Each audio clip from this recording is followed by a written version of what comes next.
Hey there, design class. Mr. Nelson here, and I've got an activity for you, a skill building activity that you're going to work on today. So I'm going to tilt my camera down, go over the tools you're going to need, and what the skill is you're going to be building. Here we go. Oh, safety glasses, because we are going to be in the you are going to be doing some work. So make sure you got your safety glasses on. There we go. All right. So on one thing I realize you're going to need to be able to do is to be able to make some cuts where it's not just pieces of wood butting up to each other, but even stronger joints. These are called a miter joint, where you can fit two pieces together. And as you see, when I put these two pieces together just like that, they actually fit together really well. If I put glue in between there and put some masking tape, and then after it dries, if I drive a nail or two or even a screw in there, that's going to be super tight along there. And I just did this by hand, and I'm going to show you how to be able to make these kind of miter joints by hand. So it's fairly straightforward.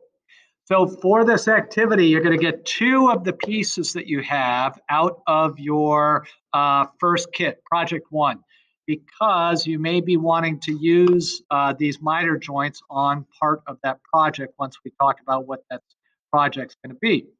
So go ahead and you're going to start with two pieces out of that kit. The only other tools you're going to need are a pencil and a saw, just like this. The first thing we need to do is, I'm just going to use these two and we'll just do it on the other end down here.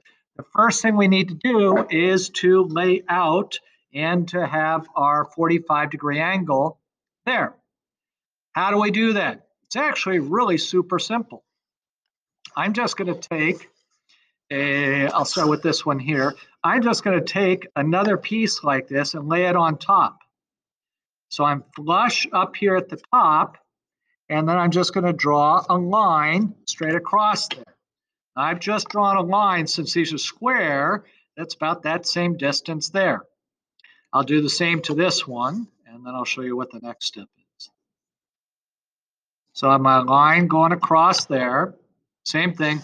Now, I just want to go diagonally from this corner to this corner. So I'm just going to lay my piece on top here.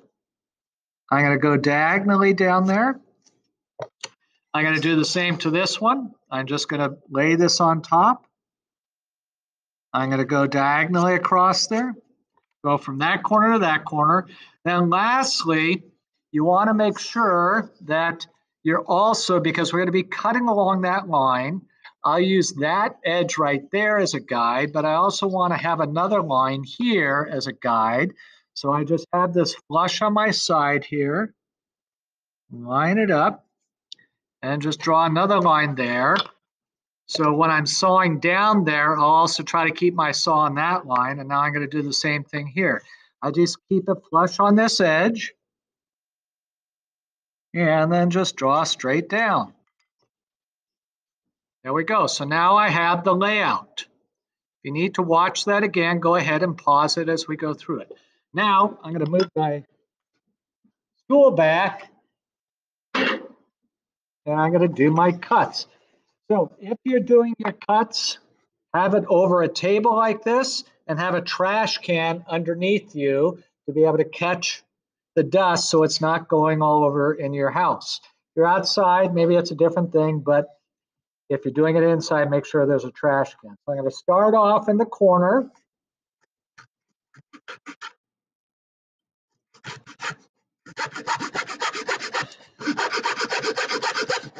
And actually, these saws on this cross grain like this work pretty well.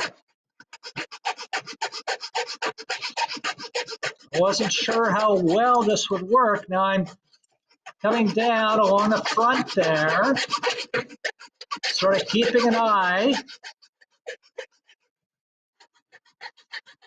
There we go. Here's my first cut. I did pretty good along that line. Did pretty good along that line. Now I'm going to do the same on this one. Again, just starting off here.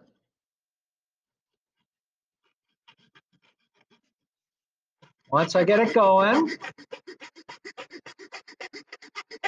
just try to make sure I keep it nice and straight.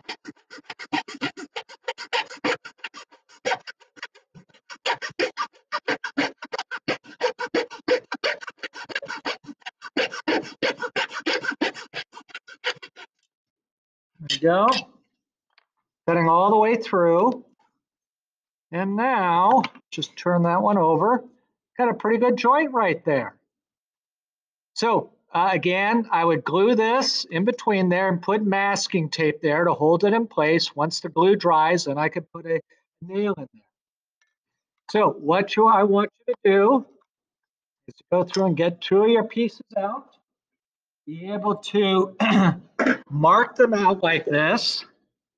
Then go ahead and make your cuts. And after you've made your cuts, take a picture of the 2 of them put together like that. Take a picture and send it to me. There's another in the series of skill building that you're working on. All right. Enjoy that, and I look forward to seeing your finished skill building projects.